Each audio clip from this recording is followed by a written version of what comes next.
بھارتی پارلیمنٹ کے monsoon session کے 20ویں دن ایوان میں ایک بڑا سیاسی طوفان برپا ہوا جب مرکزی وزیر داخلہ امت شاہ نے لوک سبھا میں 3 متنازع بل پیش کیے۔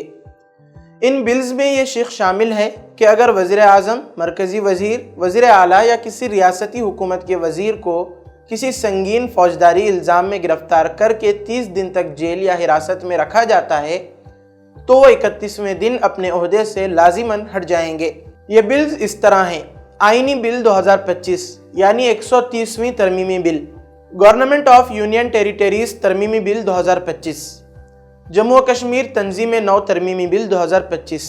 بلز پیش ہوتے ہی اپوزیشن کے شدید احتجاج اور نعرے بازی نے لوک سبھا کی کارروائی کو مفلوج کر دیا، جس کے نتیجے میں ایوان کو بار بار معطل کیا گیا اور آخر کار کارروائی دوپہر 2 بجے تک ملتوی کر دی گئی۔ امت شاہ نے ان بلز کو مزید غور و خوض کے لیے مشترکہ پارلیمانی کمیٹی یعنی JPC کے حوالے کرنے کی تجویز پیش کی۔ اپوزیشن نے ان بلز کو کھلے الفاظ میں جمہوریت اور وفاقی ڈھانچے کے لیے خطرہ قرار دیا۔ آل انڈیا مجلس اتحاد المسلمین کے صدر اسد الدین اویسی نے کہا کہ یہ بل مرکزی ایجنسیوں کو سیاسی مخالفین کے خلاف ہتھیار میں بدلنے کی ایک سازش ہے تاکہ جھوٹے مقدمات میں پھنسا کر اپوزیشن رہنماؤں کو اقتدار سے ہٹایا جا سکے۔ ترنمول کانگریس کی رکن پارلیمنٹ مہوا موئترا نے اسے براہ راست آمیریت کی راہ ہموار کرنے والا اقدام کہا۔ کانگریس رہنماؤں نے بھی سخت رد عمل ظاہر کرتے ہوئے ان بلز کو سیاسی موت کے پروانے سے تعبیر کیا۔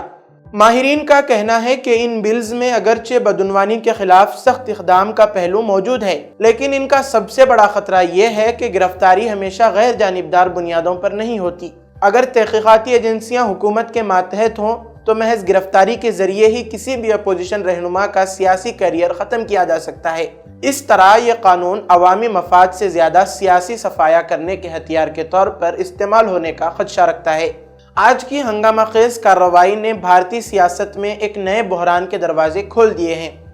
اگر یہ بلز منظور ہو گئے تو نہ صرف وفاقی ڈھانچے پر گہرا اثر پڑے گا بلکہ جمہوری اصولوں پر بھی کاری ضرب لگے گی۔